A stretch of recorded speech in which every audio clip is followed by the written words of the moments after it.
Bapak Ibu, saudara-saudari, adik-adik, anak-anak, sahabat kenalan yang saya kasihi, mari kita renungkan bacaan Injil pada hari ini, Selasa 7 September 2021. Bacaan Injil diambil dari Lukas bab 6 ayat 12 sampai dengan 19.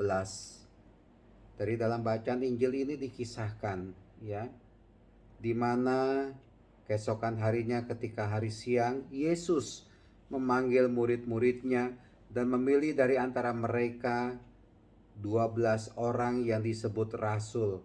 Yesus memilih murid-muridnya, memanggil mereka menjadi rasul. Mereka itu ialah Simon yang diberinya nama Petrus, Andreas saudara Simon, Yakobus dan Yohanes, Filipus dan Bartolomeus, Matius dan Thomas, Yakobus anak Alfeus, dan Simon yang disebut orang Selot, Yudas anak Yakobus, dan Yudas Iskariot yang kemudian menjadi pengkhianat.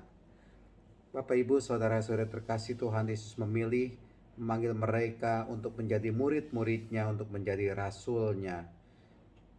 Mari dalam peristiwa di mana Tuhan Yesus mulai memilih dan memanggil mereka, kita juga melihat panggilan hidup kita. Kalau saya menjadi imam, ada yang menjadi biarawan, biarawati, ada yang menjadi orang Katolik.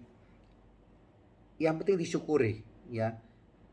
Ada orang yang dibaptis sejak bayi dan mungkin tidak merasakan, katakanlah, secara jelas panggilan yang dialami oleh mereka yang sudah dewasa, yang dibaptis dewasa. Ya memang beda. Kalau dibaptis bayi kan ya tanggung jawab orang tua, membesarkan, mendidik anak tersebut dalam iman Katolik, dan diajar untuk semakin kenal, semakin dekat dengan Yesus Kristus, dan semakin mantap mengikuti Tuhan Yesus. Sedangkan mereka yang dibaptis sejak dewasa atau remaja atau tua pasti punya pengalaman yang unik mengenai Tuhan Yesus. Saya pun dibaptis itu kelas 3 SMP, tepatnya 13 Desember 1984.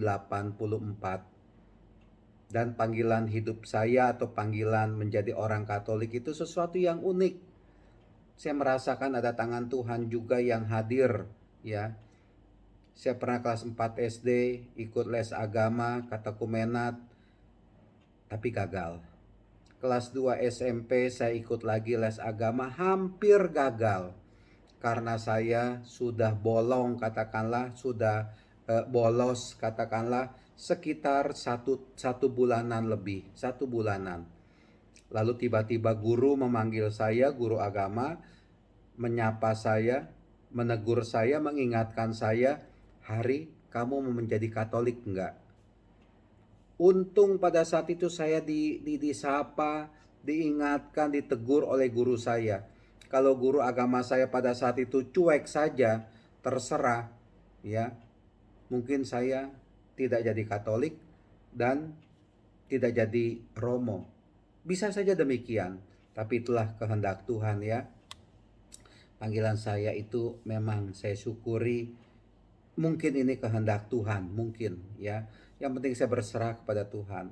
Juga orang tua saya, justru ketika saya sudah jadi frater, mereka dibaptis 4 April 1990. Papi mami saya itu jadi Katolik. Suatu perjalanan hidup, panggilan yang sangat menarik, katakanlah. Dan di balik itu semua saya mensyukuri setiap pengalaman panggilan saya, khususnya ketika saya memutuskan untuk menjadi orang Katolik ya. Mari kita syukuri juga panggilan sejarah kita menjadi orang Katolik, menjadi pengikut Kristus. Yang dikehendaki oleh Tuhan, saya pikir tidak sesuatu yang besar-besar dari kita, yang hebat-hebat dari kita. Mari kita tetap setia menjadi pengikut Kristus, tetap setia. Saya pikir begini, dengan para murid yang sudah dipilih oleh Tuhan Yesus itu, diajak oleh Tuhan Yesus ketika Tuhan Yesus mengajar orang banyak di pantai Tirus dan Sidon, di mana orang banyak datang kepada Yesus mendengarkan Tuhan Yesus. Para murid itu sedang diperlihatkan, itulah dia caranya mengikuti Tuhan Yesus. Bisa mengajar atau bisa banyak orang mendengar, dalam arti bisa berbicara yang baik, bisa berbicara yang benar. Mari kita bukan hanya menjadi pengikut Kristus yang pasif, tapi juga aktif mewartakan Kristus dalam kehidupan kita lewat perkataan kita, lewat tindakan perbuatan kita.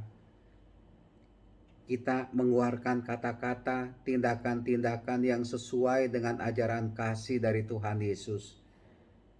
Tuhan Yesus juga menyembuhkan orang yang sakit, menyembuhkan orang-orang yang kerasukan setan, dan orang banyak menjamah Tuhan Yesus sebab mereka itu sadar akan keluar kuasa dari Tuhan Yesus yang menyembuhkan mereka.